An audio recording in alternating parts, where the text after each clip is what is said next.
Caros estudantes, boa tarde. Eu sou o professor Carlos Bartel, do Instituto Federal Catarinense, e estou aqui no canal conversando sobre história. E a nossa conversa hoje será com o professor Silmei Petis, nosso querido colega lá do campus de Luzerna. E o nosso tema de conversa será a escravidão no Brasil no século XIX, né? Tema que o Silmei é especialista. Então, já apresentando aqui o professor Silmei, ele é doutor em História pela Universidade do Vale do Rio dos Sinos, onde ele desenvolveu uma pesquisa intitulada Caminhos Cruzados, Senhores e Escravos da Fronteira Oeste do Rio Grande, 1750 a 1835, mestre em História pela Universidade Federal do Rio Grande do Sul, e graduado em História também pela Unicinos. E o Silmei, ele lançou agora esse ano, né, está lançando esse livro aqui, que é decorrente da tese de doutorado dele, Caminhos Cruzados, Famílias e Estratégias Escravas na Fronteira Oeste do Rio Grande de São Pedro, 1750-1835, lançado em 2020 pela editora Baraúna de São Paulo. Então, a nossa conversa é sobre escravidão. Nós já havíamos comentado numa conversa anterior aqui que o Brasil ele deixa de ser colônia e se torna um país, né? Ele estabelece a independência em 1822. Então, tem uma certa modificação política. O Brasil não está mais vinculado a Portugal. No entanto, a estrutura socioeconômica do país ela não se altera. Então, o Brasil colônia era caracterizado pela economia agroexportadora, pelo latifúndio, pela mão de obra escrava, e o Império ele vai ter essas mesmas características, né? Logo depois ali já vai começar a lavoura do café, que vai absorver essa mão de obra escrava, de escravos trazidos da África para o Brasil. Então, nós vamos mostrar aqui esse panorama da escravidão, né, que se arrasta ao longo de todo o século XIX, a escravidão que é um pilar de sustentação da monarquia no Brasil, e quando acaba a escravidão, né, com a famosa Lei Áurea, 1888, no ano seguinte o Império vem abaixo. Mas eu vou passar a palavra então para o professor Silmei, já pedindo, Silmei, que tu nos explique um pouco essa tua pesquisa que deu origem ao livro que tu está lançando, e nos fale também dessa escravidão ali na passagem do Brasil colônia para o Império, ali que o Brasil se torna independente. E mostrar um pouco a escravidão também no sul do Brasil, porque até se tinha um mito, aí, uma lenda, que a escravidão no Rio Grande do Sul ela era menos dura que nos outros países, porque lá o negro trabalhava na pecuária, trabalhava ao ar livre, né? E a gente sabe que não é bem assim. Então, gostaria que tu começasse explicando para nós a tua pesquisa, um pouco das tuas fontes, aonde que tu pesquisou, da onde que tu teve a ideia de pesquisar esse tema tão necessário para a compreensão da história do Brasil. Enfim, aí nós vamos falando e avançando o século XIX adentro. Certo. Boa tarde, professor Carlos. Primeiro, quero agradecer o convite, a possibilidade de falar da pesquisa e de um tema que é tão importante para mim, né? Então, eu queria agradecer primeiramente. Bom, acho que a primeira questão que cabe a nós, assim, discutir é por que desse assunto, né? Qual a relevância de falar da história do negro e da história da escravidão, né? Qual a relevância disso? A escolha pela temática remonta ao período da minha graduação na Unicinos, ainda lá no final da década de 80, princípio da década de 90, né? Onde eu aprendia, em algumas das disciplinas que eu estudava história, que o negro ele tinha sido pouco presente na formação da população rio-grandense, né?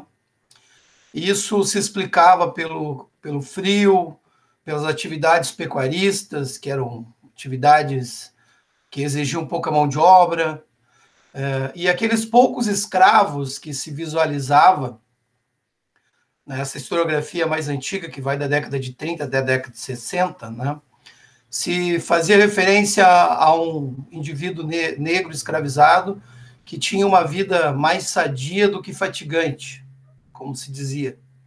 Comia carne, andava livremente pelos campos, né? Muito influenciada pela obra do Gilberto Freire, né? Casagrande Senzala, né? Se colocava, então, uma visão paternalista, patriarcal de sociedade, onde o negro se inseria na suposta democracia racial dos Pampas, né? Eu, como um jovem estudante de história, eu tive a grata felicidade de ter sido bolsista de iniciação científica, né? E numa certa ocasião, dentro do Arquivo Público do Rio Grande do Sul, um grupo de pesquisadores da PUC fazia levantamento de processos criminais. Eles estavam fazendo a transcrição. Não sei exatamente qual era o projeto. Eu pedi licença, conversando com um com o outro, sentei e comecei a ler alguns desses processos criminais. Para minha surpresa, a maior parte dos processos havia relação com a escravidão, né? E aí aquilo começou a me chamar a atenção, né? Eu tirei um tempo de férias na época, minhas férias inteiras, e me dediquei a fazer fichas, onde eu comecei a escrever o que os processos criminais traziam de informação. Eu lembro, por exemplo, de um caso de um menino que roubou um bolo de fubá, um negro escravo de 6, 7 anos de idade, roubou um bolo de fubá, que ele sentiu o cheiro, né? Se escondeu e comeu o bolo de fubá. Aí ele foi amarrado por 2 pessoas atreladas a um cavalo e arrastado até virar guisado, né? O processo não foi aberto porque uma criança foi morta. O processo foi aberto porque um bem foi desfeito, né? Foi um processo para reaver o prejuízo causado, porque não era uma criança escrava daquelas pessoas que haviam feito isso.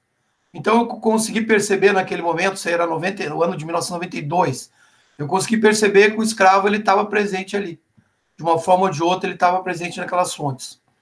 Isso resultou no meu trabalho de conclusão de curso, que eu denominei de Crime Limite, né?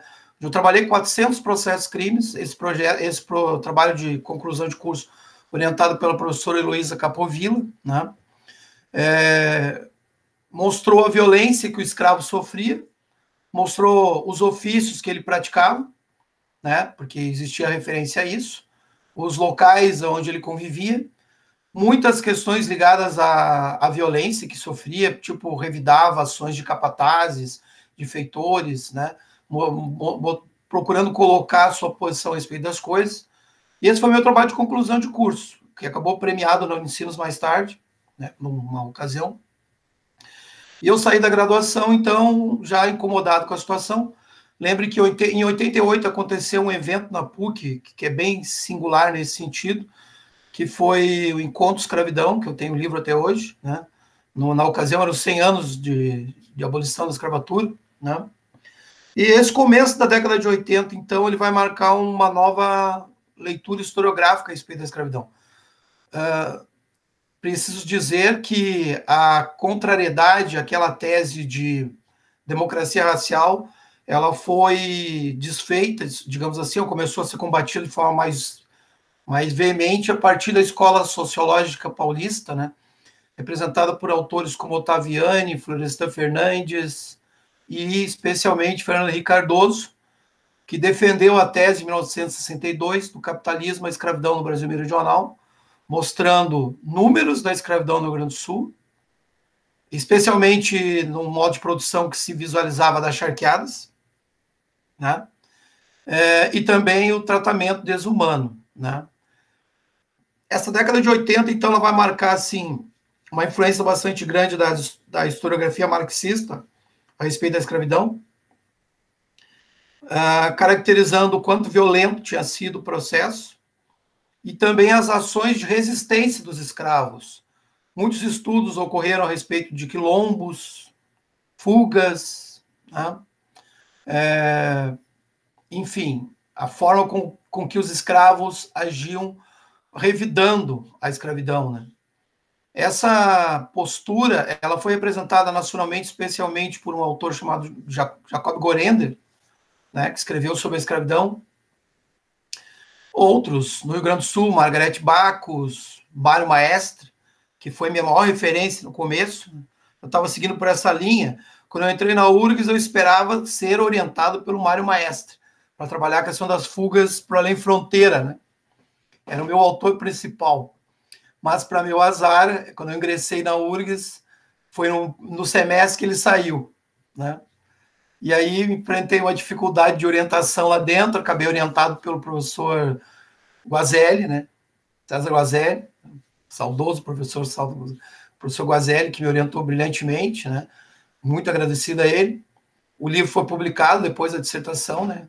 Buscando a Liberdade, pela UPF, em 2006. E faltava uma parte importante da minha pesquisa, que era compreender essa relação entre escravidão e pecuária e quais eram os meios de controle que existiam sobre o escravo. O que eu acabei continuando no período do doutorado, resultando agora no livro Caminhos Cruzados, né, onde eu visualizei, através da família, a maneira com que os senhores conseguiam manter controle sobre alguns escravos. Porque quando esses escravos saíam para campear gado, para jornadas onde eles tinham mais liberdade, num campo aberto, uma fronteira que estava próxima, né? Eles tinham um elemento muito forte para voltar para casa, que eram as suas relações familiares. Tanto de um parentesco consanguíneo, como eu consegui visualizar, que era bem expressivo, como também com o parentesco espiritual, do compadrio, né? As relações, os vínculos que se estabeleciam. Eu me vinculei, então, a partir dessa década de 90, a uma nova historiografia que não observava o escravo mais como um ser, né, sem ação, né, vivendo numa democracia, como colocado anteriormente, mas também que não era só herói do inconformismo, né, buscando encontrar elementos mais complexos da escravidão, né, porque o escravo, ele era sujeito da sua própria história, né, ele não era somente uma vítima. E tampouco se pode colocar que aquele escravo que não fugia, que não formava quilombo, que ele era um acomodado, como alguns colocaram tempos atrás, né? Que havia diferentes maneiras do escravo conquistar. O Sidney Chalub, por exemplo, com o seu livro Visões de Liberdade, né? O Robert Slanes com a Senzala Uma Flor, né? Florentino para o Rio de Janeiro, enfim, né? Observaram muitas outras estratégias que vão além daquela questão do inconformismo, né? Então, basicamente, minha pesquisa transita por esses caminhos aí, né? Nesse trabalho, só vou concluir dessa maneira aqui, eu dividi ele em 3 partes, os caminhos cruzados. Na primeira parte, que cada parte tem três subseções, né? Eu primeiro apresentei o que é a fronteira, né? Para o Rio Grande do Sul, uma questão muito importante, que é uma fronteira móvel, uma fronteira que avança, que recua. É uma região de uma forte interação com o lado castelhano, com o lado espanhol. Isso é importante dizer por quê? Porque esse negro escravizado, ele é usado nas áreas militares. Ele vai compor os exércitos desde o período colonial, onde se oferecia liberdade para o escravo que fugisse, o escravo que atuasse desse lado ou daquele lado, né? A gente tem a figura do Artigas, a partir de 1811, prometendo terras, prometendo a liberdade para escravos do Rio Grande do Sul. No Rio Grande do Sul, o escravo, quando foge, o quilombo principal dele é o Uruguai. Ele sabe que ele vai para o Uruguai, ele tem boa chance de ver como livre do outro lado. Então, é uma fronteira que é uma fronteira complexa, ligada a essa questão da escravidão. O negro é um sujeito que sabe o que se passa. Ele é um sujeito que pensa. E, por isso, ele foge para lá. Já vou adiantando aqui que a gente tem que falar das fontes históricas, né? Os anúncios de fuga do Rio Grande do Sul são frequentemente referidos que o escravo está fugindo para o Uruguai. Estatisticamente, a grande maioria é assim, né? Os senhores, eles vão, num certo momento, fazer um tratado para tentar reaver o escravo que fugiu para o outro lado. Então, no primeiro capítulo desse trabalho aqui, eu desenvolvo o que é essa fronteira.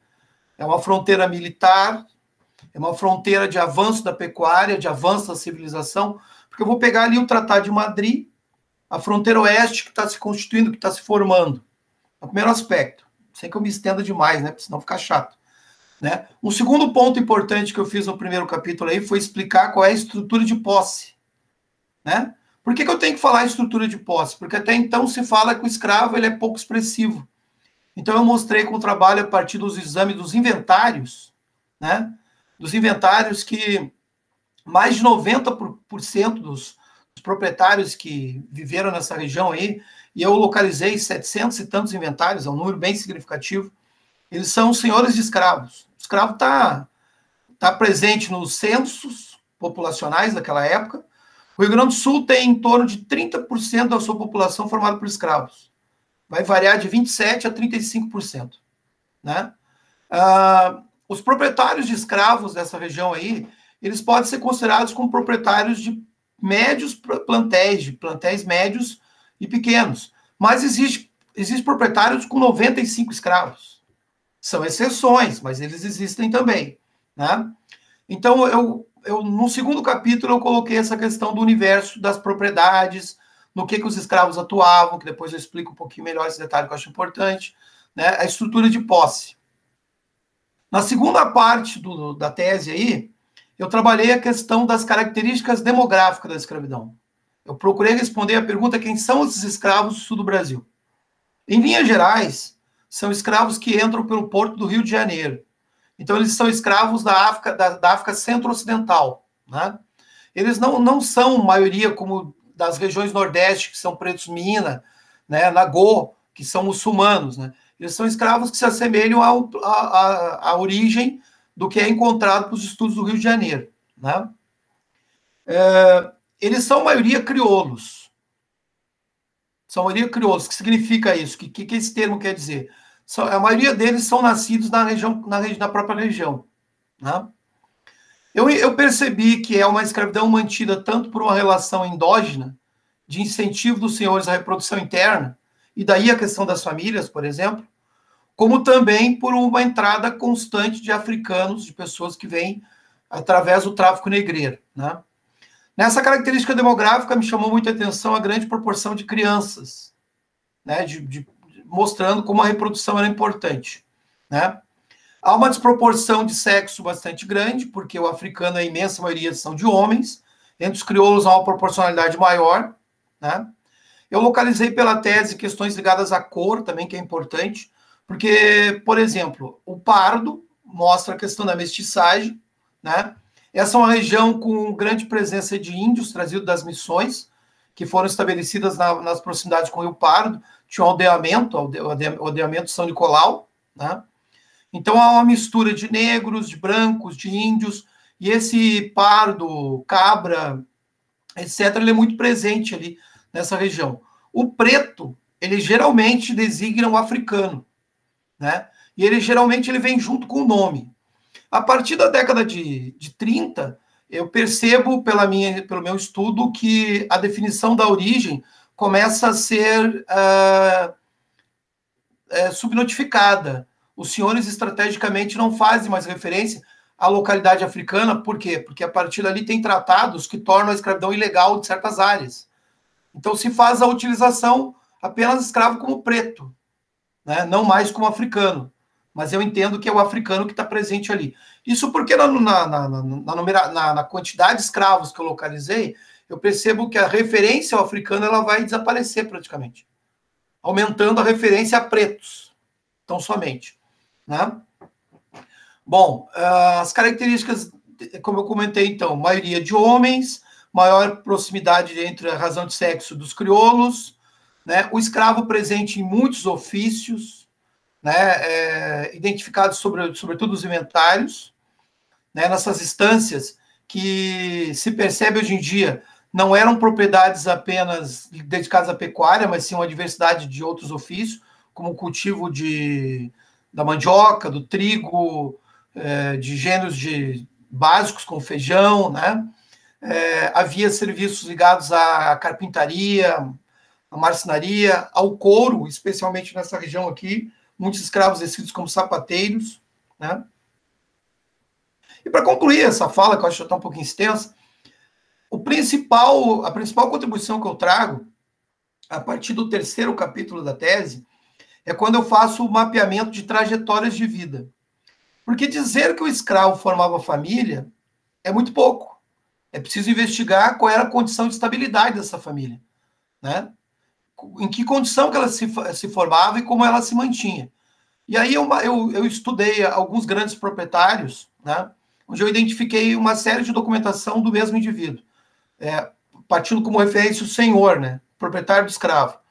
Então, por exemplo, o inventário era um momento crucial dessas famílias escravas, porque a partir do inventário eles poderiam ser dados como pagamento de dívida, poderiam ser divididos as famílias entre os herdeiros, né? E aí a gente consegue concluir que nas propriedades maiores, a possibilidade da estabilidade dessas famílias era maior, né? Porque nas propriedades menores, por qualquer motivo ali de crise financeira, de problemas familiares, o escravo poderia ser passado para outro senhor. E às vezes não se passava a família, passava um filho, passava um esposo ou a esposa, enfim, né? E para concluir, Carlos, essa primeira parte aqui, eu identifiquei 3 ou 4 gerações de escravos que se permaneceram unidos no tempo por 3, 4, 5 décadas. Eu identifiquei, por exemplo, só como exemplo aqui, a família de Mateus Simões Pires, que é um açoriano. Ele chega a Rio Pardo em 1750. Ele vai ser um dos primeiros a ganhar a sesmaria naquela região. Ele vai formar propriedades ali. E ao longo ele viveu 95 anos, né? O filho dele viveu 90 anos, o Antônio Simões Pires. Eu mapeei a trajetória desse senhor, a trajetória do filho, que inclusive passou pela Revolução Farroupilha, chegando até a neta do Mateus Simões Pires, que é a família senhorial, e eu procurei seguir como que as famílias escravas estabeleciam ali dentro. Só para concluir, ao colocar que os escravos formavam família, que alguns escravos chegavam a ter pequenas propriedades, alguns escravos chegavam a ter escravos, por mais estranho que possa parecer, não significa dizer que todos os escravos tinham essas condições. Significa dizer que a escravidão era muito mais complexa do que até então se colocava. Para uma parcela não expressiva dessa população, havia a possibilidade de formar famílias consanguíneas ou não. Por que esses assuntos são importantes, né? Porque mostra o protagonismo do escravo e mostra as maneiras com que os negros encontraram de preservar a sua cultura, a sua identidade. Eu cito como exemplo, para concluir aqui, que às vezes a 3ª, 4ª geração de pretos minas existentes no Brasil continuavam fazendo riscos, cortes no rosto, como identificação da sua origem, da sua nação, né? Essa relação cultural ligada à crença, ligada à língua, ligada à ancestralidade por vários meios, ela era de alguma maneira preservada dentro das senzalas, né? De modo que ela vai chegar, ainda que de uma maneira ou outra, nos dias de hoje, né? Basicamente, o meu trabalho de doutorado, o livro, ele trata disso aí, né? Não sei se tu vai falar alguma coisa antes que eu mude de assunto. Não está saindo o som para mim, Carlos. Desculpa, abriu o som aqui. Beleza. Agora. É um belíssimo trabalho, Silmei. E essa tua primeira fala, ela já nos oferece um leque aí de possibilidades, né? Muito grande. Eu até fiz algumas anotações aqui. Só que antes, assim, só para clarear um pouco para quem está nos acompanhando, eu queria que tu dissesse, tu pesquisa na fronteira do Rio Grande do Sul, que é uma fronteira fluida, é móvel, tudo. Mas, assim, para a gente se situar do ponto de vista geográfico, que municípios seriam esses?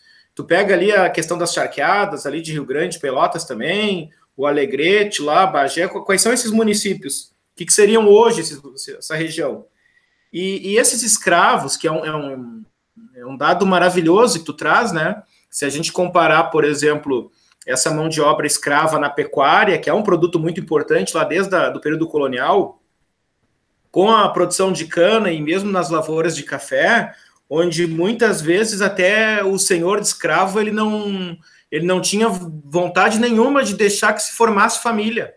né, por medo, pela dificuldade na hora de negociar o escravo, e no Rio Grande do Sul, pela característica do trabalho, se cria essa possibilidade como estratégia. Né? Não estou dizendo que nos outros estados não havia família, mas era talvez mais raro do que no Rio Grande do Sul, porque aqui, como tu bem disse, uma estratégia. Então, e esses escravos que tinham família, eles moravam onde? Viviam em senzala, eles tinham uma casinha lá, uma palhoça. Como é que viviam essas famílias? Em que lugar eles viviam? E que municípios são esses aí que tu cita como fronteira? Certo, eu vou abrir aqui no mapa para mostrar para vocês, para ficar melhor a explicação. Só me dá um segundinho, tá? Enquanto isso, já vou falando. Pode ser, cara?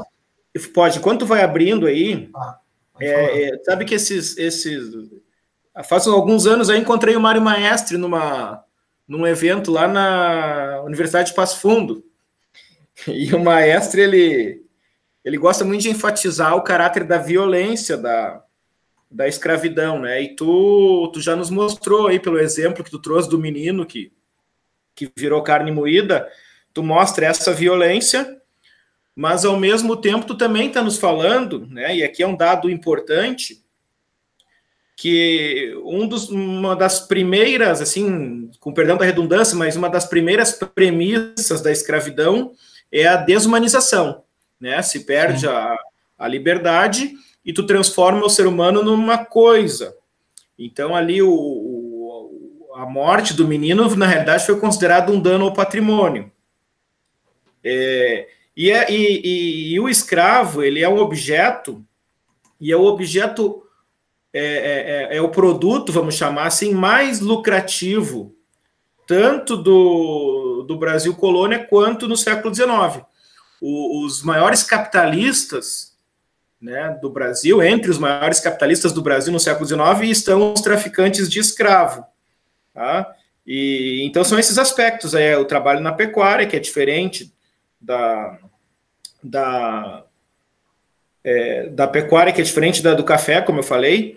E aí, assim, só para já emendar aqui a partir ali da independência do Brasil, começa a ter uma pressão internacional muito grande para que se acabe com a escravidão. Ela já é uma discussão lá do início do século XIX, mas com a independência isso começa a ficar muito, muito mais intenso.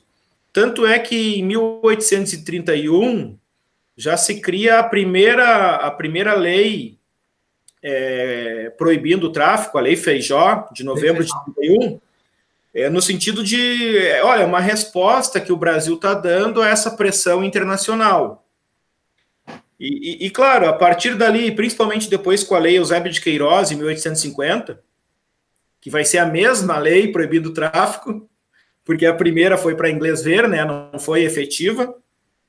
Só que essa lei de 1831, quando o movimento abolicionista ganhar força lá na frente, na década de 1860, os advogados vão entrar na justiça e vão ganhar as causas, dizendo, olha, esse cidadão aqui, esse indivíduo não pode ser escravo porque ele entrou num período que já estava proibida a escravidão.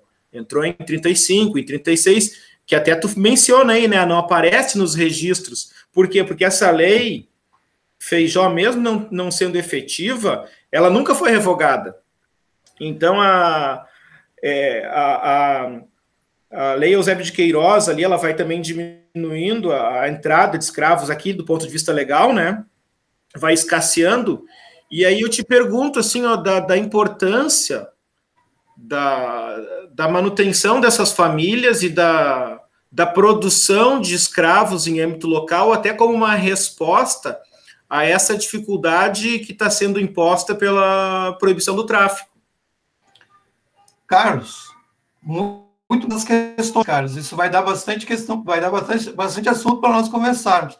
Mas eu posso te mostrar primeiro o mapa, responder primeiro a questão anterior? Pode ser? Sim, pode. Tá, rapidamente aqui, tá? Esse aqui não, acho que para nós não é assim tão importante. Mas rapidamente, o que é a fronteira, né?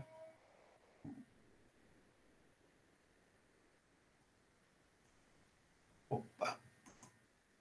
Apareceu o mapa para você, Carlos?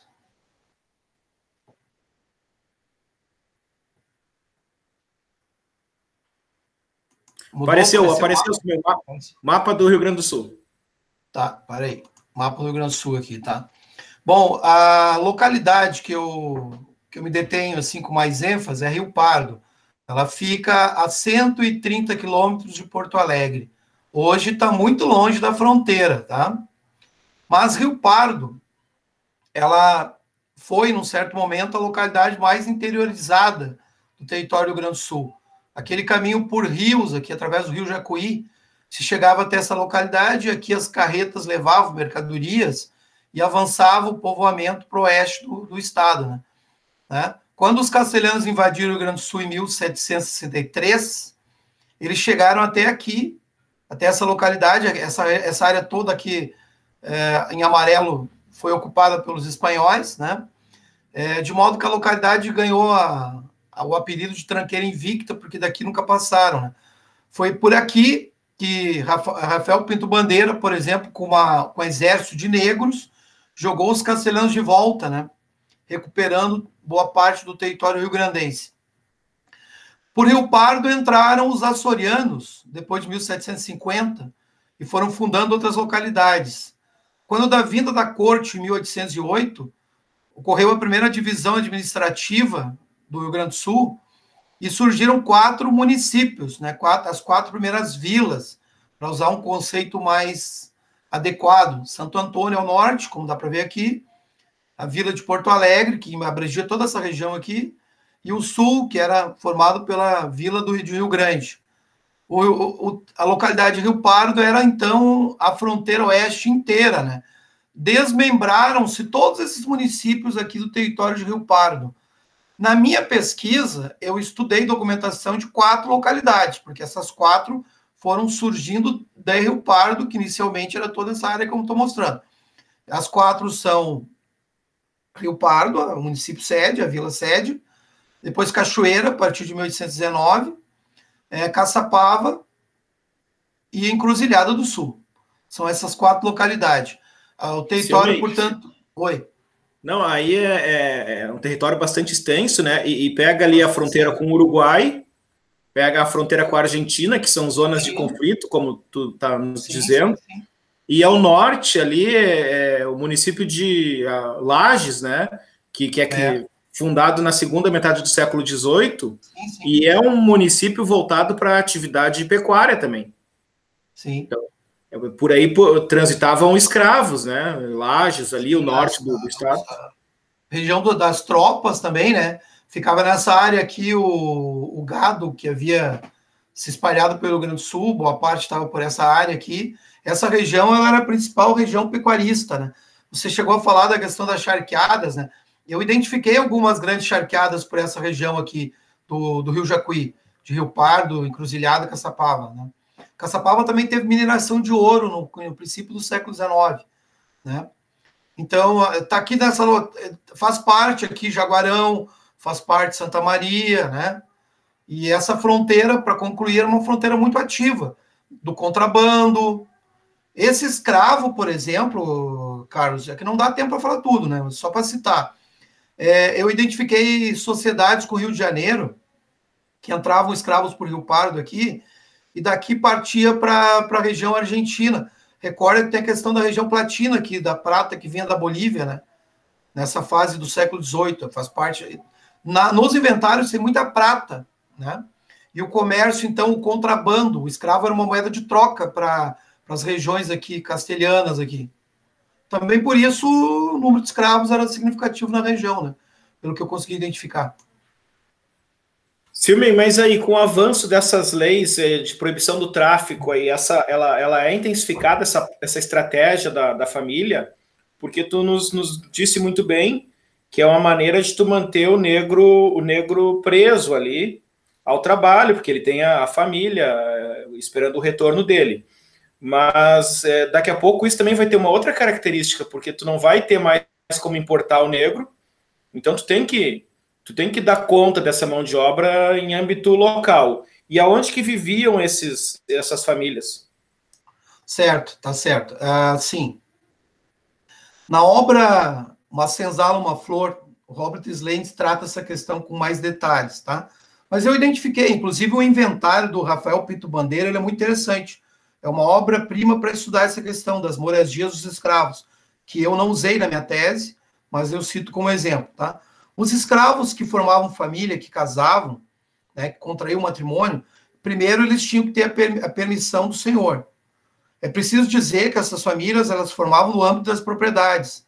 Muito raramente seria formado um escravo que casaria entre senhores diferentes, que causaria problemas com relação à propriedade, por exemplo. Teve casos, mas eram de parentes, e muito raramente, né? O escravo que casava, eu queria reforçar aqui, a gente está se referindo àquele escravo que casa pela única opção que tem na época, uma família legitimamente constituída, que é perante a igreja.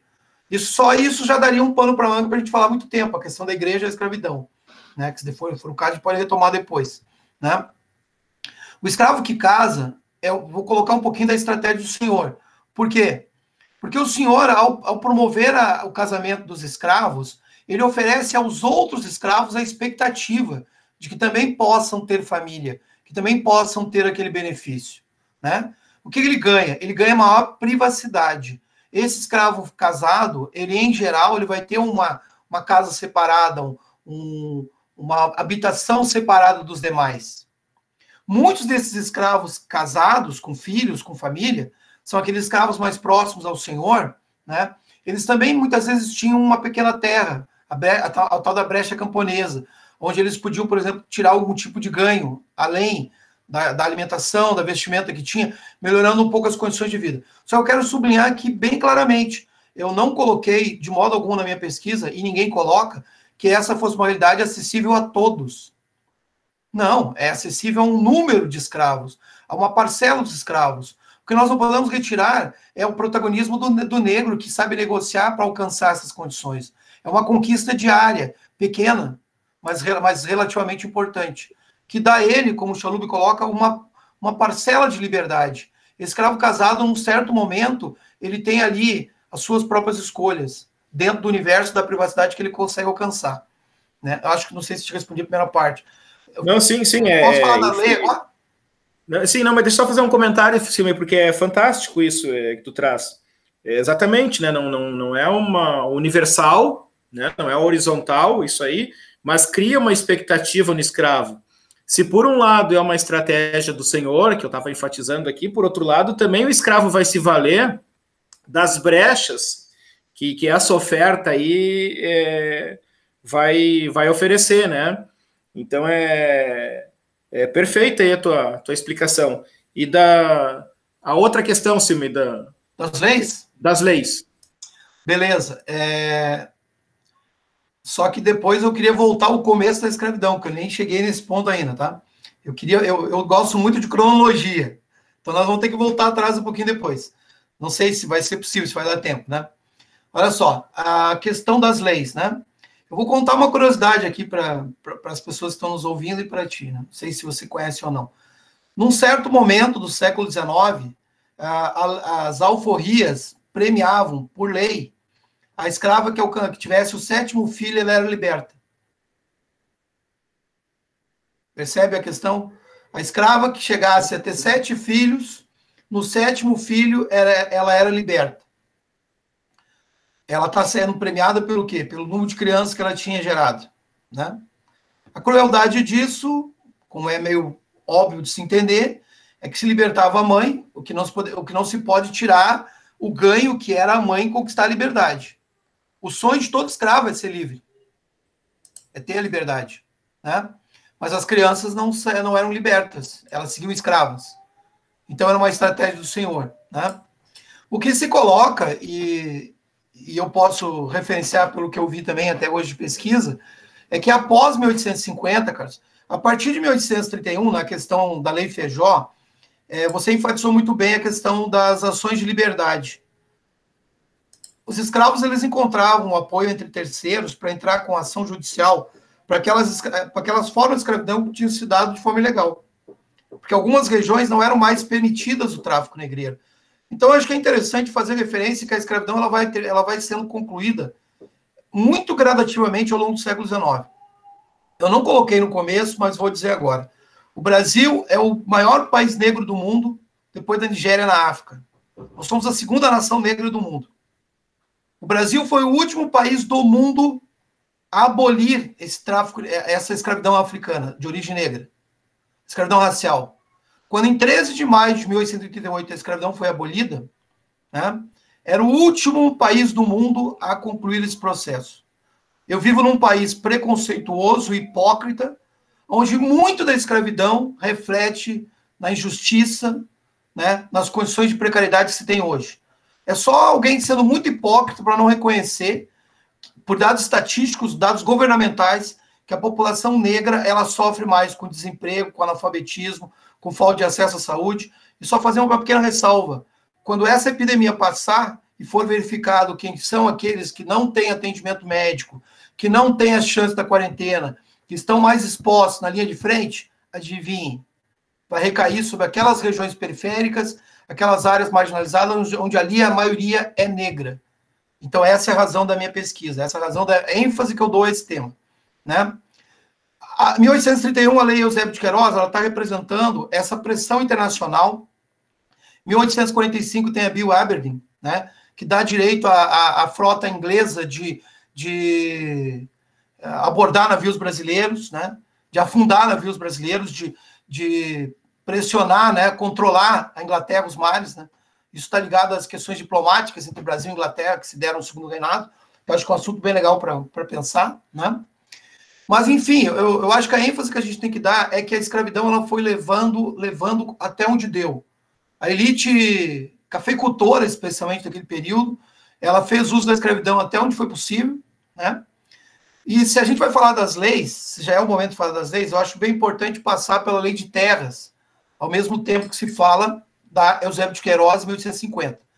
Só para concluir a tua pergunta, que eu acho que é importante, após o fim do tráfico negreiro, porque 1850 é quando o Brasil, de fato, vai respeitar os tratados, e aí, a partir de 1850, se encerra o tráfico. Quando eu falo com os meus alunos, acho que eu já posso dizer isso aqui também, eu gosto de pensar o seguinte, como que a escravidão ela é mantida? Vamos fazer a reflexão. Como se mantém a escravidão? Ela se mantém com despejar constante de novos escravos, trazidos da África. Diga-se de passagem, muitos deles com pouca idade.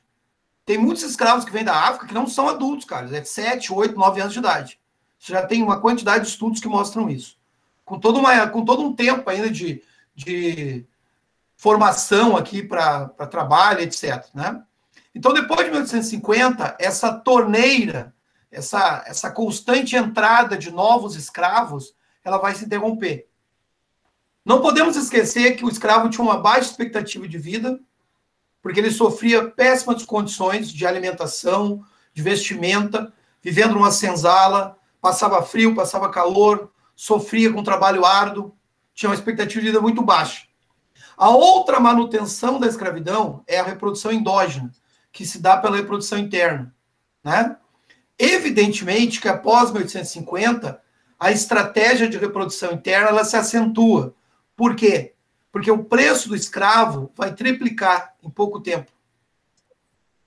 Né? E aí cabe uma reflexão importante, especialmente para nós do sul do Brasil aqui. As nossas regiões aqui do sul do Brasil, estou pegando Paraná, Santa Catarina e Rio Grande do Sul, mas especialmente o Rio Grande do Sul, o estado do Rio Grande do Sul era o terceiro estado escravista do Brasil naquele período.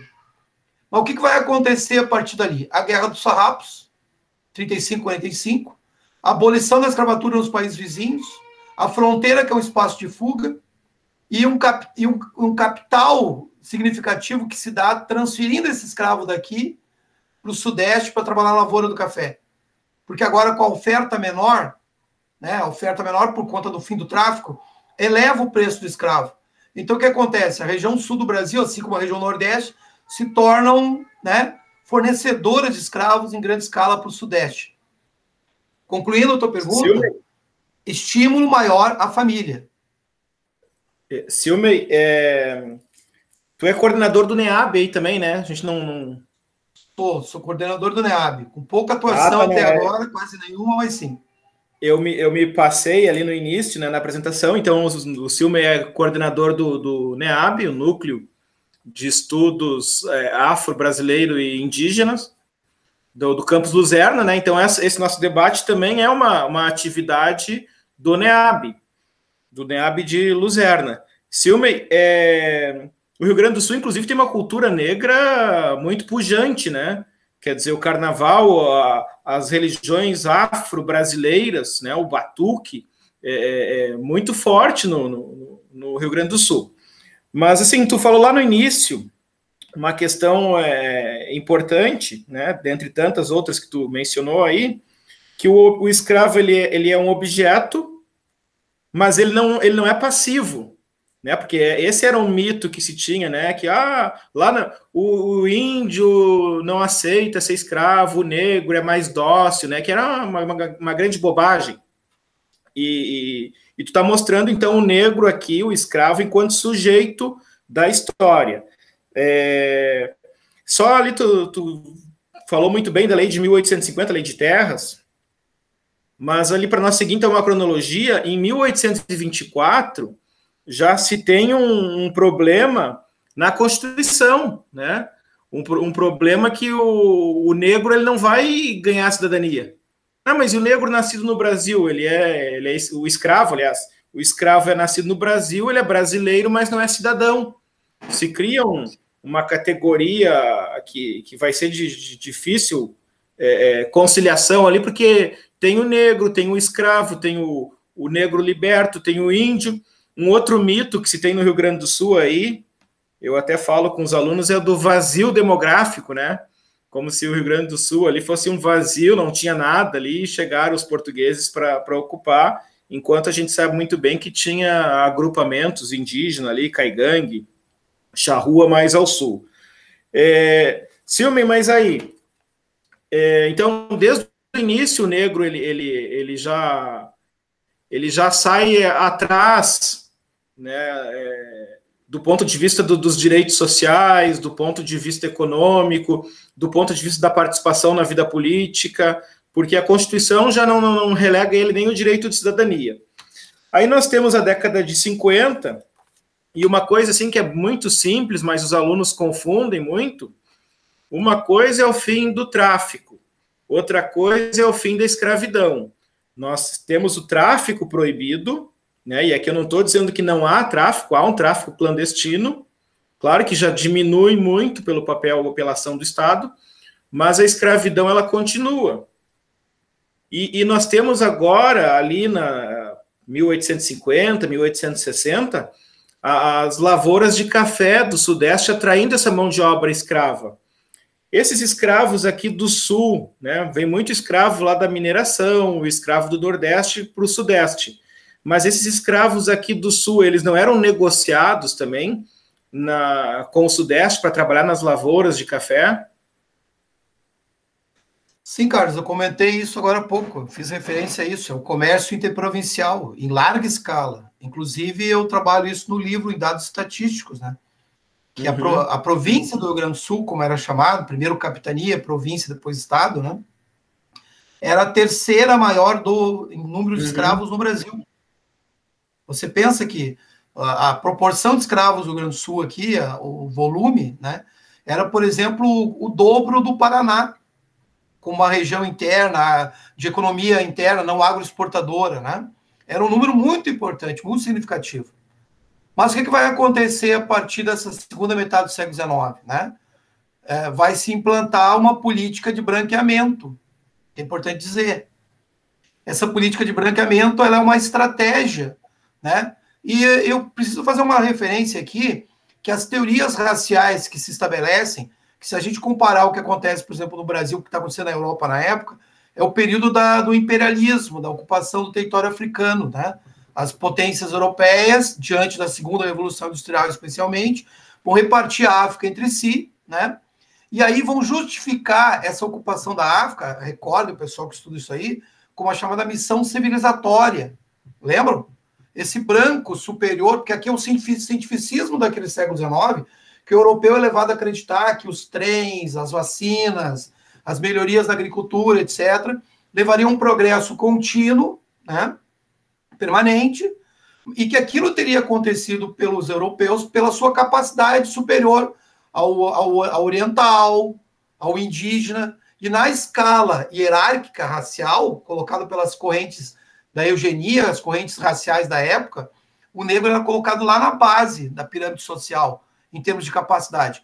Eu estou me referindo à teoria da época, né? Não é a teoria que o Silmei defende, evidentemente, para ficar bem claro, né? Lógico, para não fazer a confusão, né? Certo? Na época se fazia essas hierarquias raciais. Isso foi importado aqui pela elite brasileira e é muito presente na literatura do século XIX, nos estudos daquele período. O Brasil tinha se tornado independente. Você está trazendo a Constituição de 24, o Brasil independente, a construção de um país novo, né? Qual é a conclusão que essa elite escravista, branca, rancenta, que vem até os dias de hoje, chega, né? Que para desenvolver tem que reduzir o número de negros, né? Essa é a lógica, é a política do branqueamento. Se a política é reduzir o coeficiente negro, o que eu faço com esse segmento? Joga para a guerra do Paraguai serviu para isso, por exemplo, com bucha de canhão para morrer em quantidade lá, né? E muitas vezes os alunos me perguntam, professor, o que foi feito? Não foi feito nada, porque a ideia não era fazer. Qual é o critério de cidadania que vai ser oferecido a esse segmento? Não vai oferecer, não oferece. Né? Moradia, saúde, educação. Né? Agora nós temos o final da escravidão, está chegando o final da escravidão. A escravidão está com os dias contados. Né? Mantiveram a escravidão até onde deu. Né? E o que foi feito? Se investiu na entrada de europeus, de imigrantes, porque a política estava associada a branqueamento da pele. A famosa Batalha de Porongos também, né, Silmi? É um exemplo disso. É um exemplo. Não, sim, ficou muito claro aí essa tua exposição. É que eu estava pensando, tu traz um dado novo aí, o do branqueamento. Eu estava pensando como é proibido o tráfico e, obviamente, o preço do escravo aumenta. No Nordeste, que está com uma economia que não é mais aquela economia do período colonial, ainda que ela seja uma economia bastante robusta, né? Que a gente sempre, o Nordeste em decadência, acha que o Nordeste é miserável, também é um estereótipo que a gente cria. Mas esses escravos do Nordeste vão para o Sudeste porque a economia lá ela deu uma decaída. E no Rio Grande do Sul, a pecuária, ela manteve um certo padrão de atividade. Então, era nesse sentido a pergunta. Mas aí tu traz esse novo elemento que é fundamental para compreender essa história que a gente está falando aqui e compreender o próprio século XIX. A palavra-chave do século XIX é civilização, né? É o estratagema que os estados europeus, os estados nacionais vão utilizar para dominar a África. E eu sempre digo, aquelas fronteiras em linha reta, aquilo não é por acaso. Na Conferência de Berlim se botou a régua no mapa e se passou a régua, isso aqui é teu, isso aqui é meu, isso aqui é da Bélgica, isso aqui é da França, isso aqui é da Alemanha. E isso aí, as teorias do branqueamento diziam o seguinte, que o comportamento, o caráter da pessoa era definido pela questão biológica. Né? Então, se o Brasil quisesse entrar no rol de países civilizados, ele sendo um país negro, ele tinha que se branquear. Tem 2 livros muito bons aí, um é o Preto no Branco, do Thomas Skidmore, e o outro é o Espetáculo das Raças, da Lilian Schwartz, né? Então, esse é um dado fundamental. Mas aí, Silmi, vamos avançar aqui, então. Aí nós temos ali as ações de liberdade ao longo da década de 60, já tem um movimento abolicionista, e nós temos a lei do ventre livre. E eu gostaria que tu falasse dessa lei, porque, assim, de modo geral, ela é uma lei bastante demagógica, né? O escravo continua escravo e o filho é livre. Só que no contexto da tua pesquisa dessas famílias, claro que aqui já não está mais no período que tu pesquisou, mas aí vai ter uma outra dinâmica, né? Porque aquele filho ali que era uma propriedade, ele já vai ser livre, vai continuar morando com a família dele, mas sim, teoricamente não vai ter dívida nenhuma do ponto de vista jurídico com o seu senhor. Né? Então, que tu falasse um pouco dessa lei aí. Bom, é uma das mais hipócritas que nós tivemos, né? Ela é tão hipócrita quanto a próxima, né, de 1885. Essa lei Visconde do Rio Branco, né, conhecida como Lei do Ventre Livre, ela não libertou ninguém na prática. Não libertou ninguém na prática, né, porque vieram as outras leis, né, que acabou que não teve uma efetividade, a não ser na parte negativa dela. Eu vou te colocar alguns casos, inclusive eu tenho estatísticas de estudo. Na época funcionava muito as Santas Casas de Misericórdia, inclusive deve conhecer de Porto Alegre, né? Existia a chamada Roda dos Expostos, tá ligado? A Roda dos Expostos, né, cara? Também chamada de roda parteira também. Isso, os enjeitados que eram colocados nas portas das casas, né? A questão da exclusão, a questão do abandono aumentou. Porque muitos senhores interpretaram a lei como sendo um motivo para não alimentar, para não investir em crianças que não seriam suas propriedades depois. Então, estimularam muito o aborto e também a retirada dos filhos da convivência das mães. Claro que isso não é uma coisa generalizada, né? No meu estudo, justamente, eu procuro mostrar que a escravidão não é uma forma que todo mundo segue exatamente as mesmas coisas. Haviam senhores que tinham um comportamento adequado, digamos, e outros que não tinham. Mas elevou muito a questão da exclusão, do abandono das crianças que foram entregues às santas casas. Existem estudos estatísticos quanto a isso, né? Outra situação precária da lei é que não libertava a mãe, libertava a criança, né? Então, a criança liberta, né? Ela tinha que atingir a idade adulta, tinha uma certa idade, que não chegaram a alcançar isso aí, né? Elas seguiam com quem? Seguiam com a mãe, evidentemente, né? Porque a condição de vida seria qual? Seria a senzala, cresceria naquele ambiente, nas mesmas condições, né? Bom, eu acho também importante comentar, eu não sei se vai haver possibilidade de falar isso depois, mas eu queria comentar já agora, que esses escravos, eles eram, em geral, né, pessoas que não tinham acesso à educação, a uma formação, né, digamos assim, intelectual, não sabiam ler, não sabiam escrever, né? E é importante que o pessoal entenda que, mesmo com a Lei Áurea, que a gente vai falar na sequência, o negro continuou excluído do processo educacional. Por quê? Porque acabou a escravidão em 88, mas não acabou o preconceito. E nas escolas públicas, os filhos de brancos não aceitavam que eles estudassem com negros. E mesmo em escolas públicas, só na década de 30 foi que começou a existir algumas cotas e maior imposição para que os negros estudassem. Ó, com isso a gente já pode ir pensando que vai resultar no futuro, né? Exclusão, pobreza, né? A dificuldade de se inserir na sociedade. Passamos para a lei Saraiva Cotegipe. Não, só um comentário aqui, que tem esse livro do sociólogo do Gessé Souza, A Elite do Atraso. Sim. Que ele desconstrói aquela visão que se tem, né, que a matriz identitária brasileira seria a cultura luso-açoriana.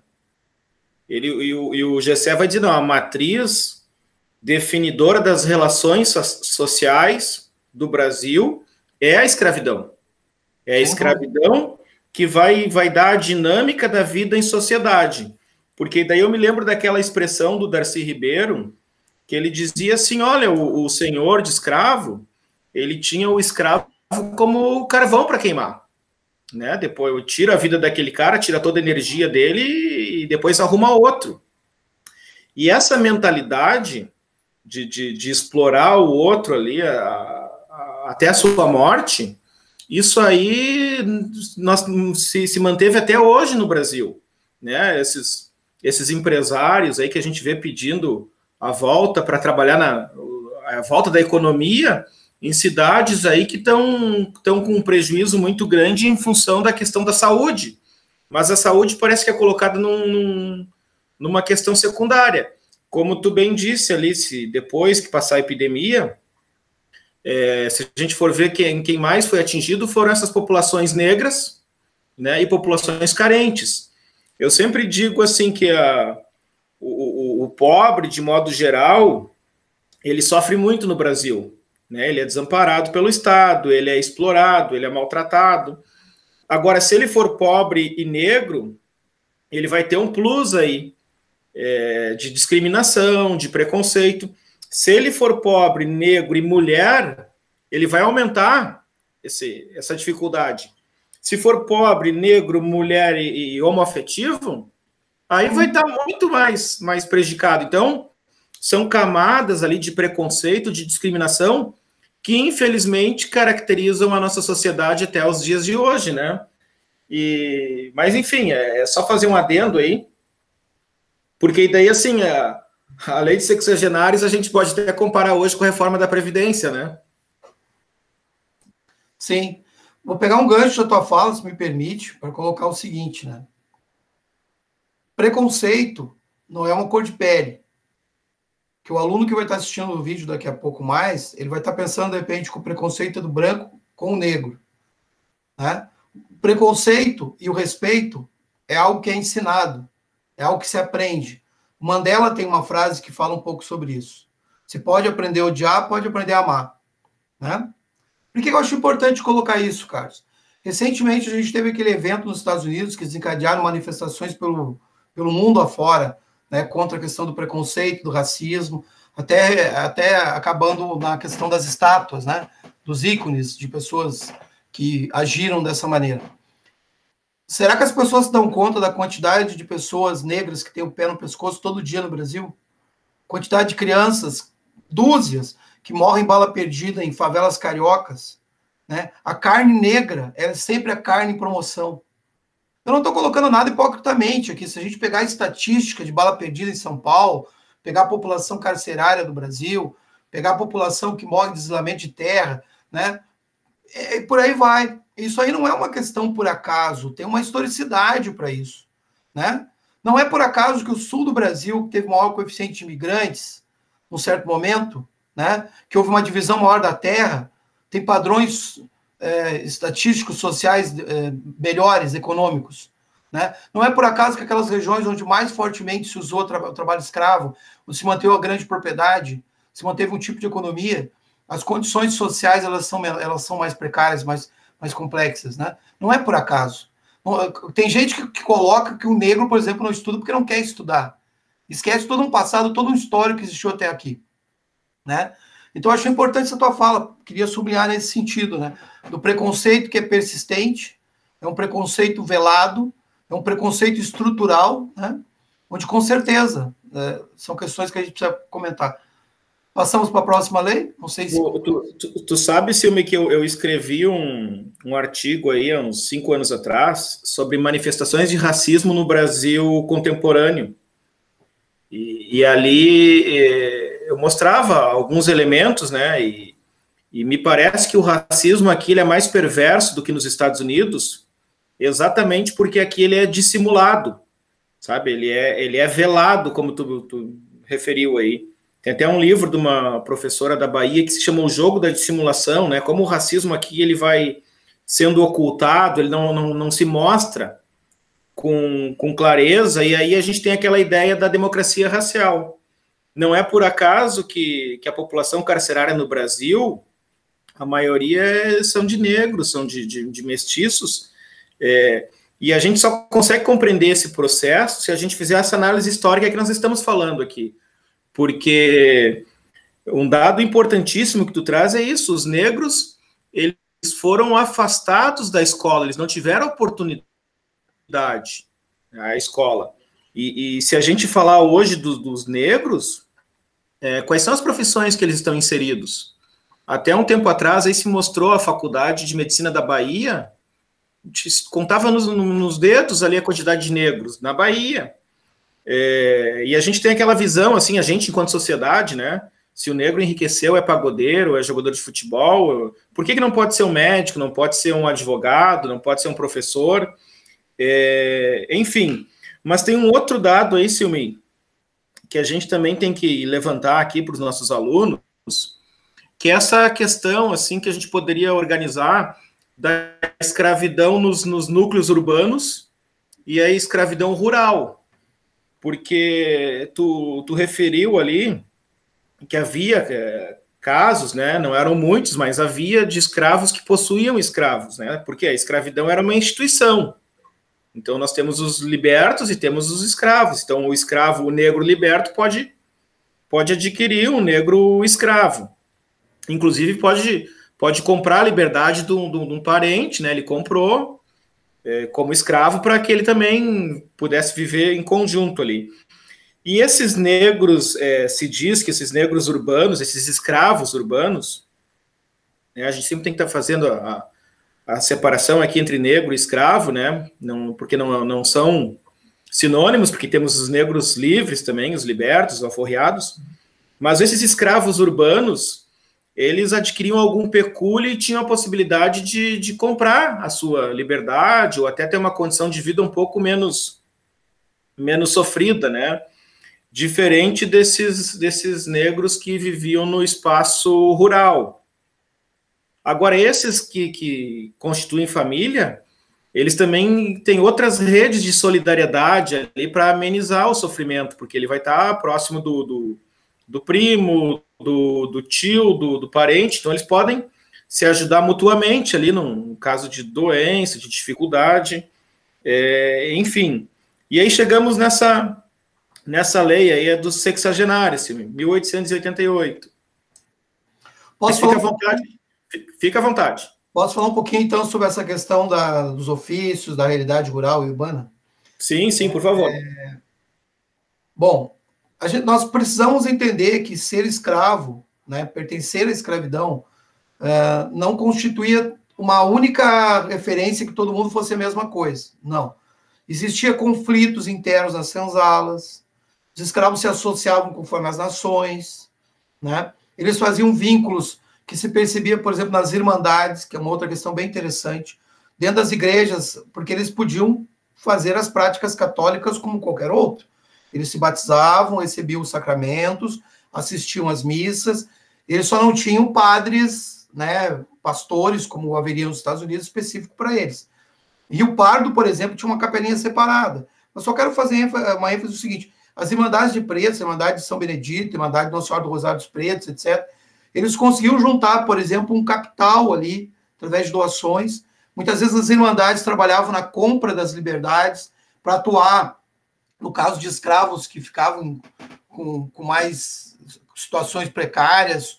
Eu estudei algumas para o pardo, escravo que apanhava, evitar que o escravo fosse vendido, ou especialmente atender na hora da morte. Essas irmandades também atuavam para auxiliar viúvas, né?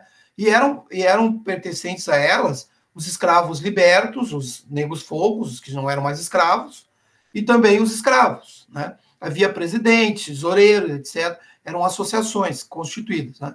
Importante dizer. Outra questão que tem um vínculo nesse sentido, especialmente nas áreas urbanas, existiam os escravos de ganho. Vou falar um pouquinho sobre isso, né? O escravo de ganho era um escravo que tinha uma habilidade a mais. Os escravos cortavam cabelo, os escravos, por exemplo, construíam prédios, obras, eles eram pedreiros, carpinteiros, arrancavam um dente.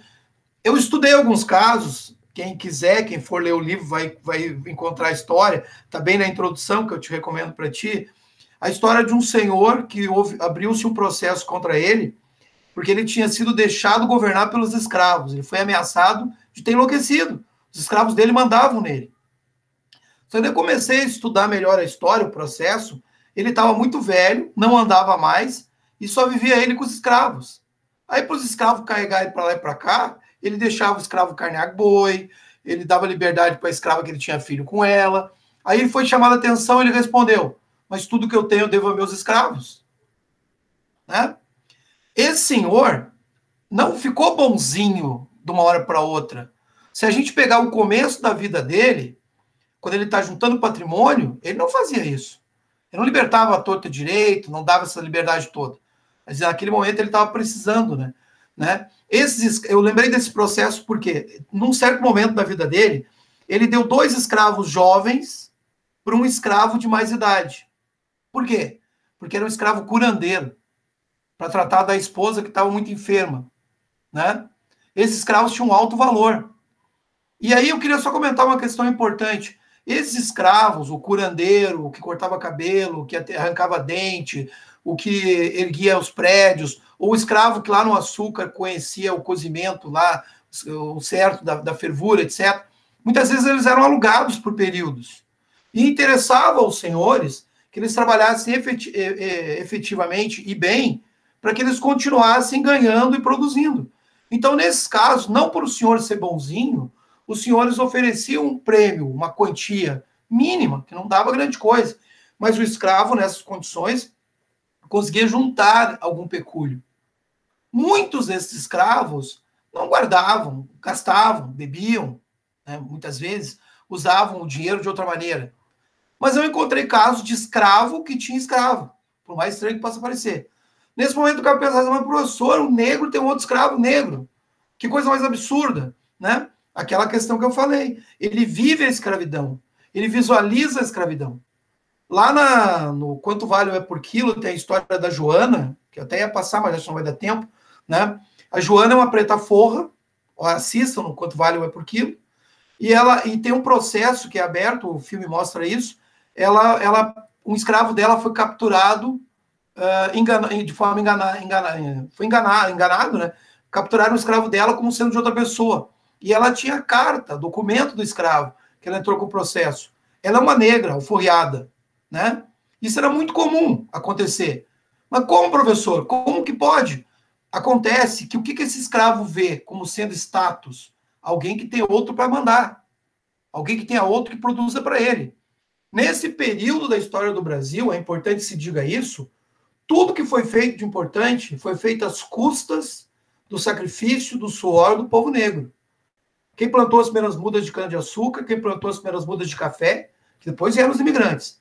Quem abriu estradas, quem aparelhou portos. O negro atuava em todos os setores. Só para concluir, então, né, Carlos? O escravo de ganho era aquele escravo que, por sua habilidade, por seu trabalho, ele trabalhava num certo momento, num período, né, alugado, ou mesmo diariamente. Tinha as escravas quitandeiras, em Rio Pardo tinha muito isso aí, era um local de comércio, que carregavam aqueles, tipo, parecido com que seriam as baianas de hoje, carregavam aqueles quitutes, às vezes só frutas, coisas assim, e vendiam durante o dia. No final do dia, entregavam um recurso para o senhor. Mas durante o dia, elas ficavam livres para ir e vir com aquilo ali, né? Logicamente que o senhor não vai poder manter esse tipo de trabalho somente com chicote. E aí é que está. Os escravos usavam de estratégias. Só para concluir de fato, e esse escravo que tinha escravo, o escravo que tem escravo, não é o escravo de alguém que é muito pobre, que mora num casebre, só ele ali. É alguém que é o escravo de um grande proprietário, de uma grande escravaria. E tem outras coisas muito curiosas, que são homens livres que casavam com mulheres escravas. Os seus filhos eram escravos. Como é que acontecia isso? É porque esse cara era tão pobre que ele era mais pobre, mais miserável que os escravos onde estavam. Ele casava com a escrava e passou a viver na escravaria. Mostra a complexidade da coisa, né? Não, isso aí que tu está dizendo, Silvio, é fundamental para a gente compreender o processo da escravidão e no século XIX que nós estamos falando, porque é isso, não existe uma solidariedade étnica. Como o exemplo que tu trouxe ali, eram escravos vindo de regiões diferentes, que falavam idiomas diferentes e às vezes inimigos entre si. Sim. Porque eu percebo também isso, que os jovens, às vezes, são negros, né, como se existisse um movimento negro no século XIX. Não existe. Não tem solidariedade, né, não tem por causa das características de diferença, né? E isso é muito comum nos estudos étnicos, a gente homogeneizar os grupos, né? Italiano é tudo igual, o alemão é tudo igual, o negro é tudo a mesma coisa. Não, tem muita rivalidade, muito conflito interno, e se a gente não compreende esses conflitos, aí a gente não percebe a complexidade, não consegue compreender a história. Silvia, mas eu queria que tu falasse um pouco dessa lei dos sexagenários para nós. Sim. A lei do sexagenário de 1885, também conhecida como Lei Saraiva-Cotegipe, que foi o autor da lei, né? É uma lei que beneficia especialmente os proprietários, né? Essa aí sim me lembra um pouco da reforma da Previdência atual, né? Queria colocar uma reflexão aqui rapidamente, né? Qual era a expectativa de vida, né, naquela época, mesmo para os livres? Era uma expectativa que não chegava a 50 anos de idade. Então, libertava escravos com 60 anos, que ainda tinham que prestar serviço por mais de 5 anos. Né? O escravo com 60 anos de idade, ele estaria de forma, digamos assim, previsível, né? Cabelos brancos, estropiado, manco, às vezes cego, com marcas de doenças, né?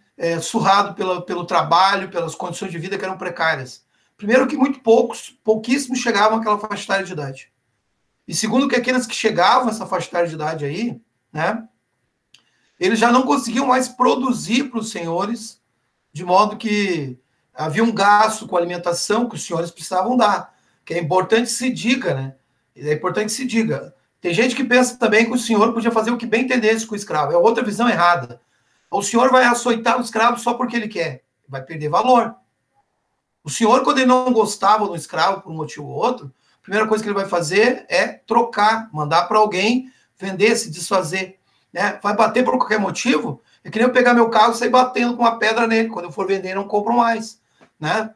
Sim, tinha senhores que só por maldade. Eu conheci casos de um padre, por exemplo, que fazia isso, né? Mas são as exceções. Né? Essa lei do sexagenário, então, os senhores puderam se livrar daqueles escravos que não eram mais produtivos, né? Que eram um custo de alimentação, de saúde, porque o mínimo de cuidado eles tinham que dar, né? Ocupavam a senzala, etc. Né? O que vai significar para esse escravo nessa faixa etária de idade? Porque o que eu quero colocar é o seguinte, que eu acho que a gente tem que pensar nessas últimas leis. Sim, o escravo ele é liberto com 60 anos, mas o Estado brasileiro da época pensou em incluir esse indivíduo em alguma outra coisa? Não. Não houve nada mais do que isso. Tá, o senhor, tu tá livre agora. Velho, tu tá livre. Tá, eu faço o que da vida agora? Não é mais problema meu. Toma o rumo, né? Esses escravos, eles vão ocupar o quê? As ruas, pires na mão, pedindo esmola, nos tornar indigentes. Hipocrisia. Né? Podemos seguir para a Lei Áurea? Podemos. Vamos lá, que está indo para o fim, né? Bom, a Lei Áurea, então, ela acontece em 13 de maio de 1888. Ela foi assinada pela Princesa Isabel, como todo mundo sabe. O Dom Pedro estava doente, em tratamento, né? E a Princesa Regente, então, ela assina a Lei Áurea, né? A Lei Áurea é um resultado, é importante que se diga, de um movimento negro, tímido que seja, um movimento abolicionista, formação constante de quilombos, as fugas, o revide com violência, né? O protagonismo do negro tem que ser observado aí. Setores da sociedade, jornalistas, intelectuais que vão se mobilizar, uma pressão externa, militares pós-guerra do Paraguai que se posicionam contra a escravidão, porque o negro lutou lado a lado lá naquela guerra cruel, mostrando, né, a lealdade muitas vezes. Então a gente tem que pensar a Lei Áurea como um conjunto de coisas. Mas eu acho importante, para a gente ir caminhando, né, que eu acho que tem por fim, né, que o que significa a Lei Áurea? Tenta imaginar o seguinte, em algumas localidades de interior afora do Brasil, aí chegou muito tempo depois de que a lei foi assinada, né? Quando a notícia foi dada nas instâncias, nas fazendas, nas propriedades, o senhor reunia os escravos todos. Eu sempre peço para o meu aluno para ele ficar imaginando a cena. Né? Aí o senhor lá vai comunicar: olha, tem uma notícia para vocês, a partir de hoje, não são mais escravos, vocês estão livres, podem fazer o que quiser da vida, né? Não são mais minha propriedade. Aquele grupo de escravos vai por uns 5 minutos, 10 minutos, chorar, gritar, pular, cantar, tô livre, tô livre, tô livre. Aí a gente pensa o seguinte, quando passar essa euforia, o que ele vai pensar? O que ele vai considerar? Obviamente, ele vai pensar, e agora? Né? E aí alguém vai perguntar, o que eu faço agora? Nada, continua trabalhando para mim aí. Né? Ah, mas eu não sou mais escravo. Sim, agora eu te pago alguma coisa por mês, tu ganha um salário mínimo por mês aí. Né? Ganha comida. Ganha comida. Ganha moradia. Comida. Moradia. Né? Muitos escravos, posso só concluir um minutinho? Muitos desses ex-escravos vão pegar uma rua, vão tentar se afastar o mais longe possível daqueles proprietários, para se desvincular daquele passado escravista. Para onde eles vão, o que vão fazer da vida. Né? Aonde eles chegarem, colocarem uma choupana e começarem a plantar, eles são invasores. A boa parte vai para as áreas urbanas. Nas áreas urbanas, eles vão ser noticiados nos jornais dessa transição da monarquia para a república aí, como sendo ameaça, caso de polícia. Onde aumentava o coeficiente negro, aumentava a vigilância e a preocupação sobre esse grupo. Né? Ficavam aí feridas abertas que chegam até os dias de hoje. Nós temos ainda alguns minutos aqui, sim, para a gente poder encaminhar com tranquilidade, esse é o nosso fechamento aqui, mas é um século de história, né? por um tema que é um dos principais aí, sem dúvida nenhuma, da história do Brasil. Quem quiser entender a história do Brasil no século XX tem que se voltar à história da escravidão, que não tem outro caminho. Tu trouxe aqui já um outro ponto fundamental para o século XIX, que é a Guerra do Paraguai. Quer dizer, como é que o negro vai lutar na Guerra do Paraguai e vai retornar como escravo. E muitas vezes os senhores mandavam os escravos como representante, né, no campo de batalha. E essa lei a Lei Áurea, Silmen, eu estava vendo esses tempos aí, que a princesa Isabel, eles já estavam pensando na sucessão do Dom Pedro II. Olha, o pai já está velho, daqui a pouco ele vai falecer, né? E quem é que vai ficar no lugar dele? Então, se tinha uma resistência muito grande contra o Conde de como que um estrangeiro vai assumir a monarquia brasileira, e aí a Isabel.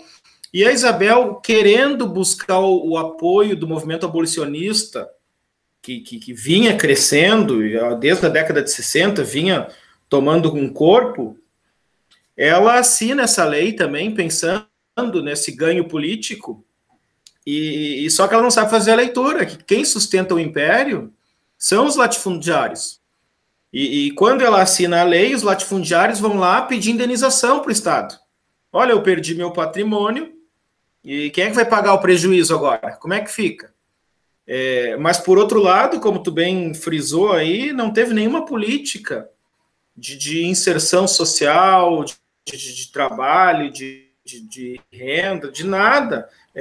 Sabe? Cada um por si e Deus por ninguém.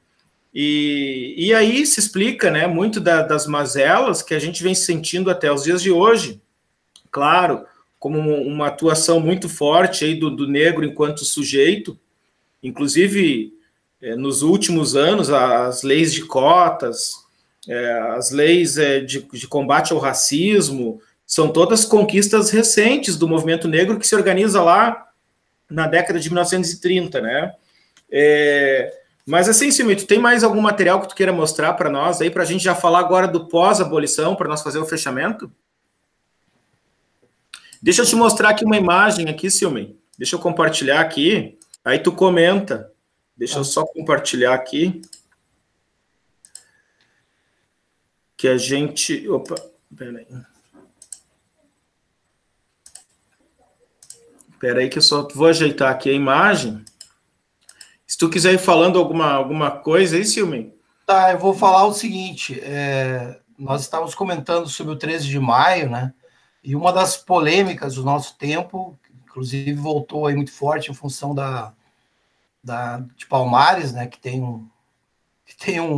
um anti-movimento negro na presidência, né? Uhum. É a questão da discussão entre o 13 de maio e o 20 de novembro, né? Sim. Questão do movimento negro que vai utilizar como data simbólica, como data importante, o 20 de novembro. Um comentário rapidamente. A princesa Isabel, ela era uma escravista, ela viveu a vida inteira beneficiada pelo trabalho escravo, né? Depois a República vai construir uma ideia dela como uma heroína dos negros, né? Pela questão de ter assinado a lei, né? Mas ela libertou uma centena de escravos alguns dias antes, né? É verdade que o Dom Pedro II, em alguns momentos, ele manifestava alguma contrariedade, algumas questões assim. Mas, como você bem colocou, foi uma estratégia e resultado de uma pressão externa por uma série de motivos, né? Já o 20 de novembro, como data simbólica, que eu quero fazer essa comparação, representa o protagonismo do negro, a ação do negro, né? Para obter a liberdade. Essa é uma imagem do tráfico negreiro, dos tumbeiros, né? Isso. Que lembra um pouco aquilo ali, a crueldade, né? Posso falar um pouquinho sobre esses navios aí?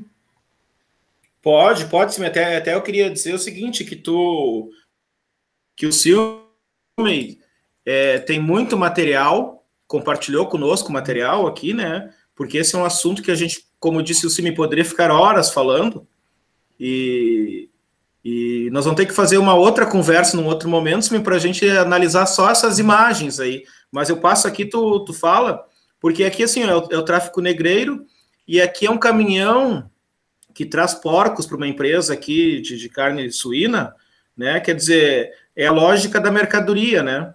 Mas, enfim, Silmei, sobre o tráfico. Tá, falar um pouquinho do tráfico. Primeiro, é importante dizer que a escravidão ela já era existente no continente africano quando os portugueses começam a circular a África, né?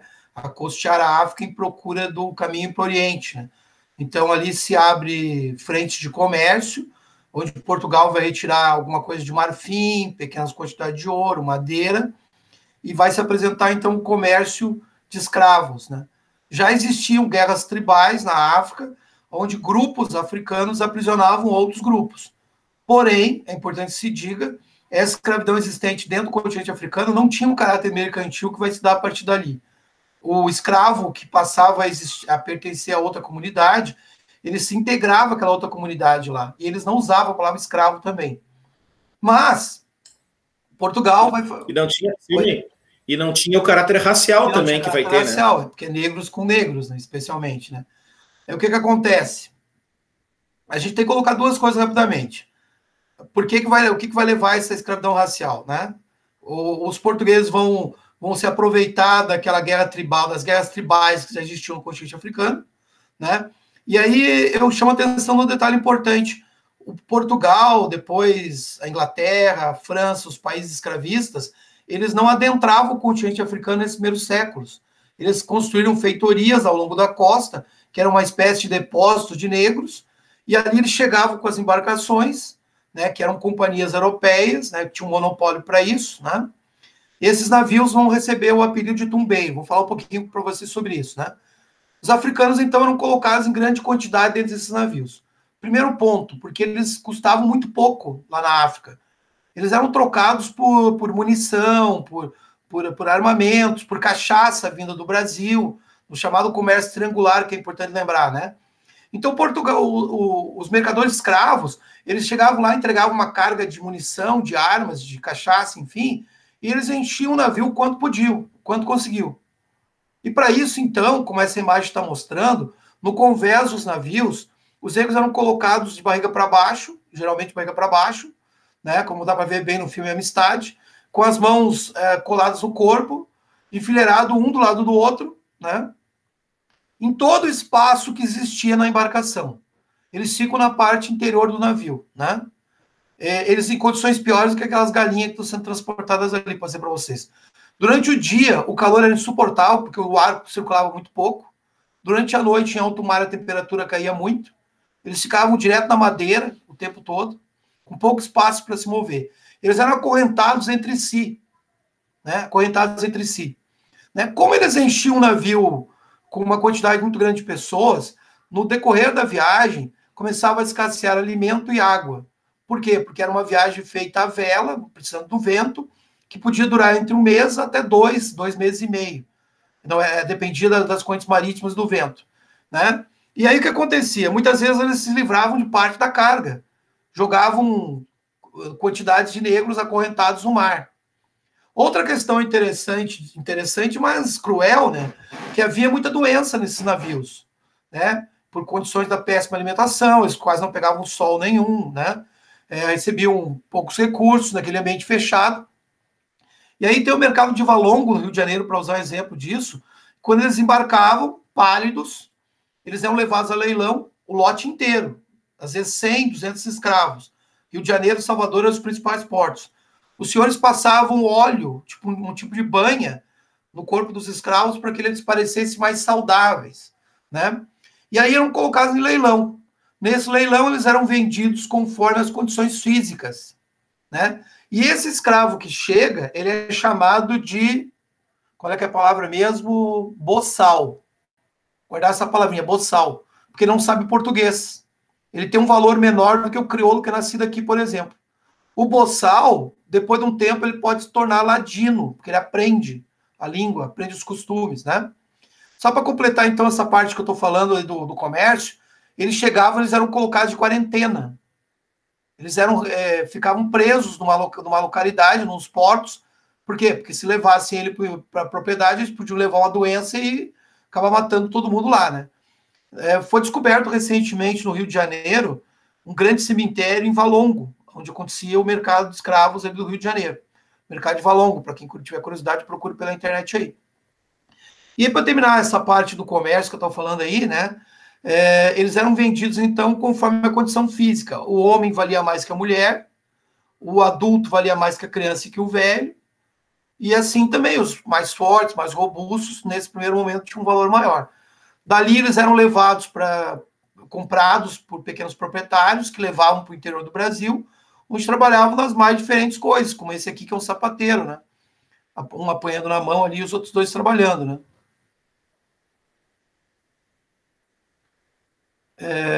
Tem as cenas das quitandeiras aí, ó, da ama de leite. Volta outra cena, cara, só vamos aumentar um pouquinho. Uma outra crueldade que tem a ver com a questão da reprodução é que a mulher, quando ela tinha os seus próprios filhos, ela passava a valer mais porque as mulheres brancas não amamentavam. Amamentar, como se sabe, causa desconforto, né? Então, as escravas que ganhavam filhos, elas eram alugadas pelos seus proprietários para amamentar crianças brancas, né? As amas E de aqui leite, escravo de ganho, né, Silvio? Vendendo escravo ali de, fruta. escravo de ganho. Uma outra curiosidade é que ela está descalça, né? O escravo ele nunca pode usar calçado, é uma forma de humilhação que eles passam, né? O calçado, você nunca vai ver uma foto de um escravo calçado. É uma das coisas que eles fazem quando eles conquistam a liberdade. Essa aqui tem uma outra curiosidade, ela tem as marcas de nação no rosto ali, ó. Que é uma identidade que carregavam, né?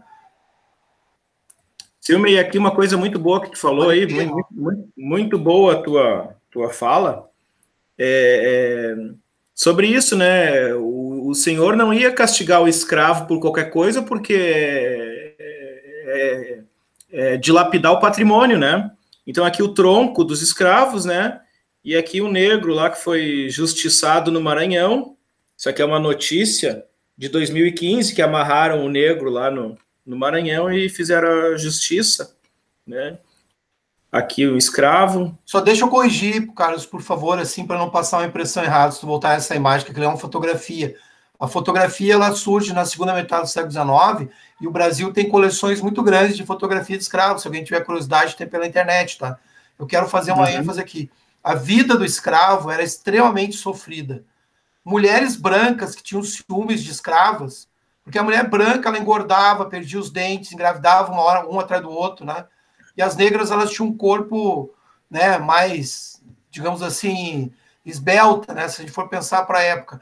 Então, tinha mulheres brancas que jogavam água quente, cortavam as escravas, né? Tinha senhor de escravo que cortava o tendão dos escravos que fugiam, que marcavam com ferro quente, né, os escravos fugitivos. O que eu coloquei antes é que isso não vai acontecer assim. O senhor não vai lá cortar o tendão do escravo por nada, porque ele vai perder dinheiro. O escravo, ele valia o preço de um carro, proporcionalmente, né? O escravo que tivesse marca de açoite, como aquele que apareceu na foto ali, obviamente que ele vai valer menos quando for vender. Mas em grandes propriedades, alguns senhores não estavam muito preocupados com isso, né? A desumanidade, evidentemente, era bastante grande. É um sistema violento, para não passar a impressão assim de que né, era uma escravidão branda, que não foi a impressão que eu quis passar, né? Aí é um sinal da religiosidade, né? Silvio, não, aqui é muito boa a tua fala, porque é isso, o negro enquanto sujeito da história, né?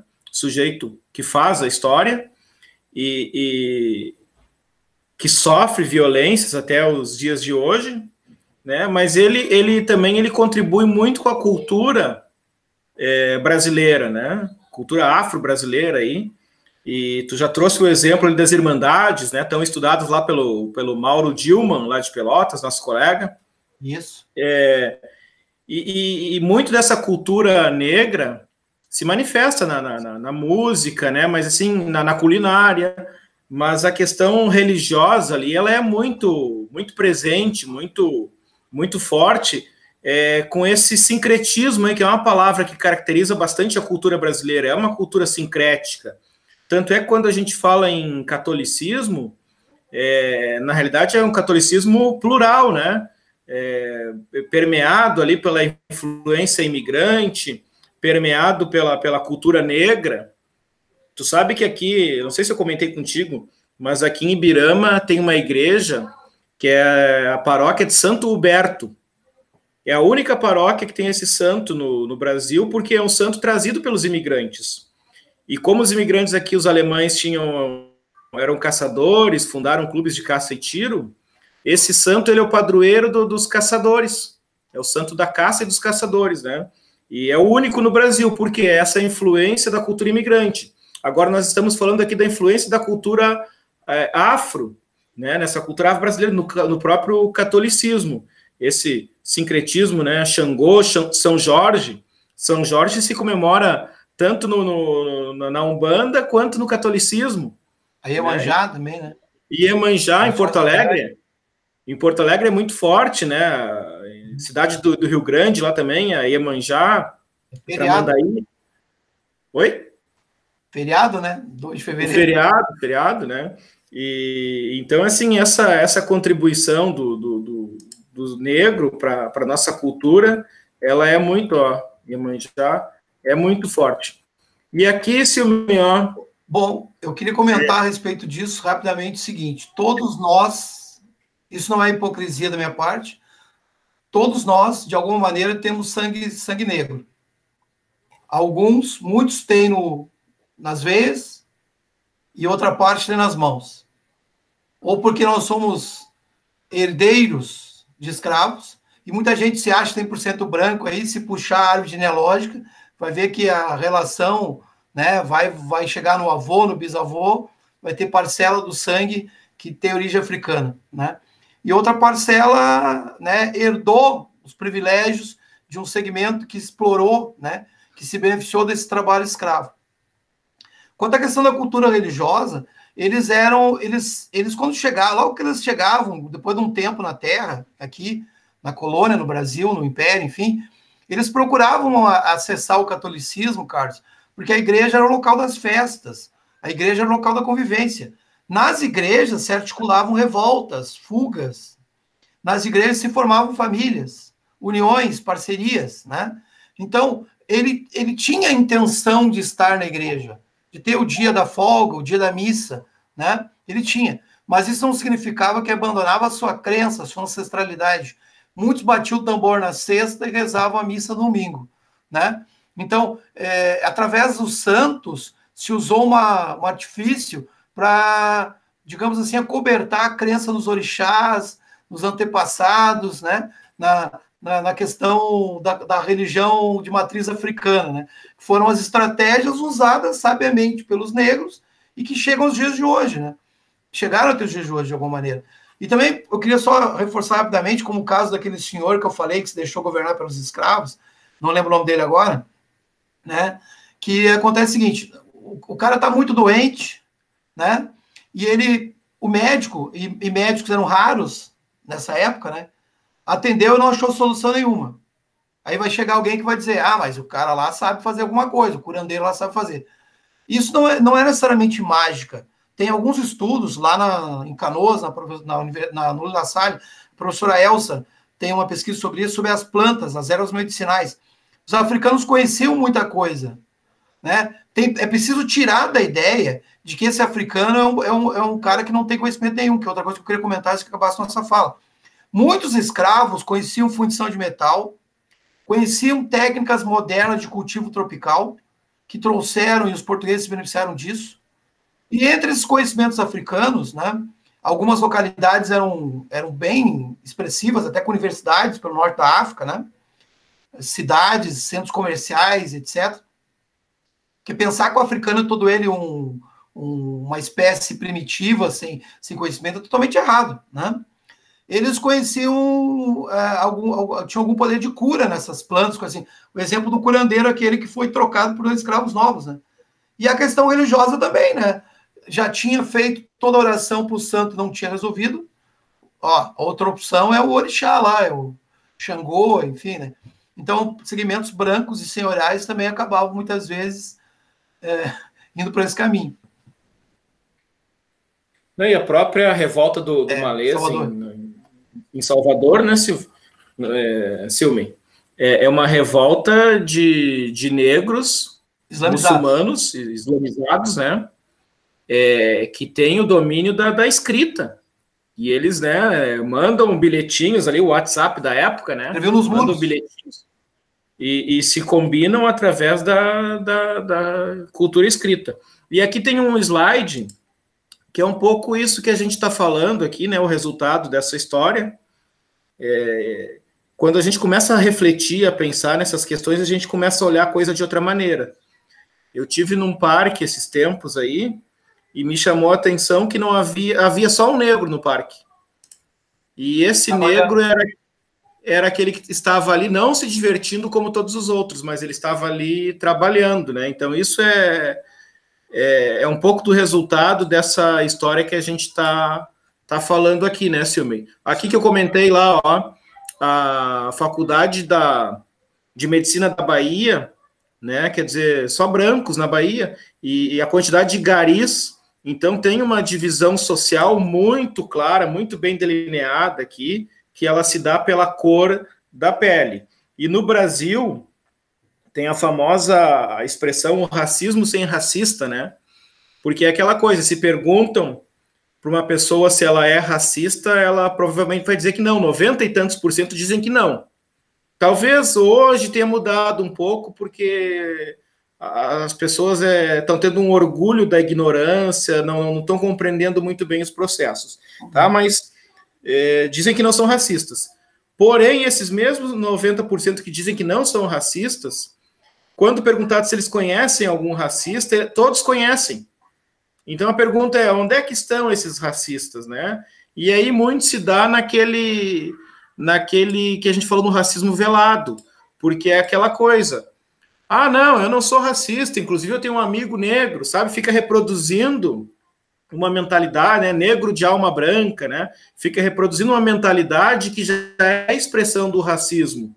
Isso o nosso querido professor lá da URGS, o Rivair Macedo, ele fala, né, no vocabulário, né, vou te colocar na lista negra, né, ovelha negra da família, e uma série de expressões que a gente não vai refletindo, mas que elas traduzem parte desse passado aí, que se apresenta bastante presente ainda, né, Silmei? Sim. Silmei, te passo as palavras aí para as considerações finais, já te fazendo um grande agradecimento. Eu acho que foi uma conversa bastante profícua, uma conversa necessária, né? É um tema que a gente tem que estar insistindo, visitando, estudando, questionando, refletindo, e a gente precisa conhecer essa história, né? Infelizmente, muitos abolicionistas queimaram os documentos, né, da história da escravidão para apagar essa memória nefasta da história do Brasil, né, e para o historiador isso é uma grande heresia. Então, quero já te agradecer enormemente e passar a palavra para tuas considerações finais. Bom, não tenho muito mais o que dizer, a não ser agradecer, né, a oportunidade de estar falando desse tema tão importante. Eu já tenho quase 3 décadas, por mais incrível que pareça, né? Comecei com trabalho de conclusão, como eu comentei antes, né? E se voltasse atrás e tivesse que escolher uma temática, eu continuaria com essa, né?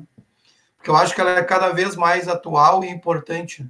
Por mais que a gente tenha construído informações a respeito, né? Por mais que a gente tenha dados a respeito, o preconceito, a exclusão do negro é algo persistente, é algo constante, né?